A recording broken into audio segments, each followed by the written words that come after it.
2022년 신년 들어서 첫 예배입니다. 우리가 신년에 주님을 향한 소망을 가지고 한 해를 승리하시기를 바랍니다. 오늘은 요한복음 9장의 말씀을 통해서 사람에게 역사하는 세 가지 영의 역사에 대해서 은혜를 나누겠습니다. 올해는 새로운 소망이 생긴 것은 올해는 주님께서 성령과 불로 세례하여 주시고 그 불이 일하는 체험의 원년이 되기를 바랍니다. 성경은 성령의 감동으로 쓰여졌다고 말씀하고 있습니다. 그러므로 성령의 감동이 되지 않으면 해석이 되질 않습니다. 해석을 해봐야 인간의 방법으로밖에 해석할 수 없는 것입니다. 요한복음 1장 1절에 태초에 말씀이 계시니라. 그 말씀이 하나님과 함께 계셨으니 그 말씀은 곧 하나님이시니라. 하나님은 영이십니다. 그러므로 성경은 하나님 말씀을 곧 하나님이시라고 그럽니다. 그러므로 하나님의 말씀은 영이다는 거예요. 이 말씀이 영적으로 기록되어 있으므로 인본적인 해석은 성령께서 보정하지 않습니다. 성령께서 보정하지 않는 말씀은 말에 불과하며 전하거나 들어도 금방 잊혀져 버리고 맙니다. 그러면 영적 신앙 생활에는 유익을 주지 못하게 되는 것입니다. 그래서 올해는 성령과 불로 세례를 받아서 성령과 동행하고 성령의 지시에 따라서 성령의 감동으로 살아가는 한 해. 그러므로 성령이 주권자가 되셔서 우리를 이끌어가는 또 이 민족을 이끌어가는 한 해가 되기를 바랍니다. 그래서 우리가 가장 근본인 성경을 볼 때에 또는 성경을 공부할 때 성령의 감동이 되지 않고는 그 말씀이 보증이 되지 않는다는 것을 기억하시기를 바랍니다. 그래서 올해는 우리가 기도 제목이 다니엘처럼 기도하자. 다니엘처럼 기도하고, 다니엘은 유대민족의 그 목적지를 하나님으로부터 받아서 책으로 써냈잖아요. 지금 그 책이 그 계시된 말씀을 문서로 남겨서 우리가 볼 수 있는 은혜를 주신 것입니다. 최종 목적지는 이 땅에 어떤 제국이 내 제국이 생기고 온 세상이 변화를 일으켜도 결국은 하나님은 성도들에게 승리를 주시고 그 승리는 최종 메시아의 나라에서 완성이 된다는 것입니다.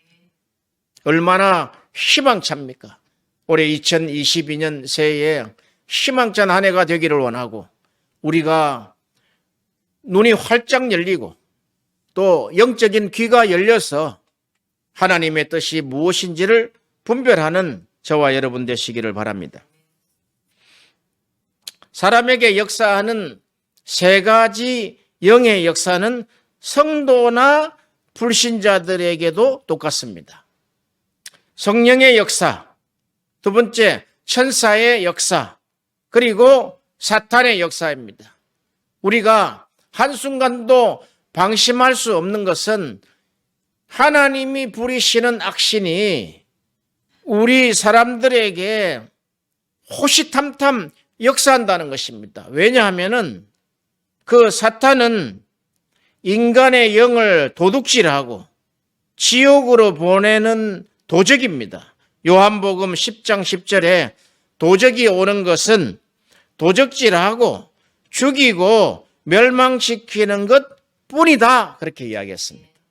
우리 사람들에게, 일반인이나 성도에게 똑같이 역사하는 이 세 가지 영의 역사 중에서 보면 우리가 사무엘상 10장 18장 10절에 보면은 교만한 사울 왕에게 악신이 힘있게 내려 악신의 조종을 받았어 평생 다윗을 죽이려고 했고, 느부갓네살에게도 성령이 역사하셔서 하나님의 음성을 듣게 하고, 페르시아의 고레스 왕에게도 하나님이 기름 부으셨다. 그러므로 유대인들을 본국으로 돌아가게 하셨다는 것입니다. 이렇게 성경은 분명하게 우리에게 이 세 가지 영의 역사를 말씀하고 있습니다.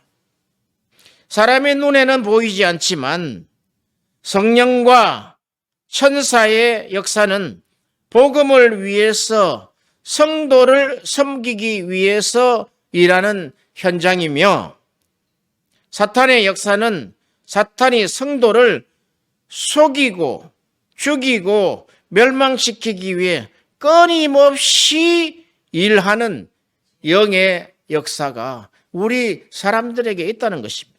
그러나 대부분 사람들은, 일반인들은 그 세계를 전혀 인식을 하지 못하지요. 그런데 불행한 것은 하나님을 믿는, 하나님의 은혜를 받은 성도들이 이 사실을 까마득히 잊어버리고 현실만을 생각하는 사람들이 대다수입니다. 그러므로 오늘 본문에 예수님께서 길을 가실 때에 날 때부터 소경된 자가 있었다 그랬습니다. 예수님과 성령의 역사는 항상 현장에서 일어납니다. 우리가 사도행전을 액츠라 그러죠. 액션이 있는 곳, 움직이는 곳. 움직여야 예수님과 성령이 역사하신다는 것입니다. 항상 ing가 있어야 된다는 거예요. 우리에게 움직임이 있어야 된다는 거예요. 예수님도 길을 가시다가 날 때부터 소경된 자를 만났습니다. 이 사건은 육신적으로 소경된 자를 고치는 아주 위대한 사건이었지만, 영적으로 보면 영적 소경을 치료하는 방법을 우리에게 제시했다는 것입니다. 하나님께서 이 땅을 통치하심에도 불구하고 성령께서 한 개인에게 감동하시고 역사하시고 지시하심에도 불구하고 영적 눈이 멀어서 캄캄한 어두움 속에서 살아가고 있다는 것입니다. 이제 2022년에는 눈을 떠서, 영적인 눈을 떠서 성령의 감동을 체험하고 성령의 지시를 받아들이며 하나님이 나에게 원하시는 뜻이 이루어지는 한 해가 되기를 바랍니다. 이것은 영적인 눈이 떠져야 되고 그것이 계속해서 훈련되어야 하는 것입니다. 요한일서 1장에 보면 생명의 말씀에 관하여는 우리가 태초부터 눈으로 본 바요, 귀로 들은 바요, 손으로 만진 바다 그랬습니다. 그럼 그 말씀은 우리하고 사귐이 있게 하려 함이라 그랬습니다. 이 하나님은 영이시니 우리의 영혼과 사귐이 있기를 원하신다는 거예요. 그 사귐이 누려질 때까지, 그 사귐의 계속적인 연장선 속에서 누림이 있는 신앙, 그것을 원한다는 것입니다. 혹시 우리가 성경을 읽으면서도 하나님의 역사가 전혀 나타나지 아니하고 하나님의 역사를 기대하지 아니하고 성령께서 무엇을 지시하는지도 우리가 알 수 없다면은 영적인 소경입니다. 갈 바를 알지 못한다는 거예요. 그러나 우리가 영적인 눈을 떠서 주의 음성을 듣고 주의 뜻을 우리가 보고 행한다면은 하나님께서 우리를 계속해서 사용하실 것이라는 것입니다. 성경에 보면은 이 세 가지 영의 역사가 현저하게 나타나고 있습니다.